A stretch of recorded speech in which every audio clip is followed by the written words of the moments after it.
আমার এখানে একটা ছেলে আছে, ছোট বাচ্চা কিশোর ছেলে, যার এখন খেলে হাসি খেলে বেড়ানোর কথা। সে সংসারের চাপে, তার উপরে তার কাঁধে সংসারের আয় বর করা লাগবে, সেই লক্ষ্যে সে কিছু নামাজ শিক্ষা বই বিক্রি করে।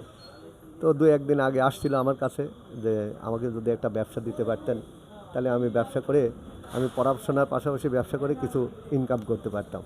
তো আজকে একজন প্রবাসী কিছু টাকা দিয়েছে, তা আমি কিছু তাকে চকলেট বা আরও আদার্স কিছু কিনে দিয়েছি। আপনারা দেখেন। তোমার নাম কি? জিহাদ। হ্যাঁ, জিহাদ। জিহাদ। তো পড়াশোনা করো? ফোরে। কোন ক্লাসে? ফোরে।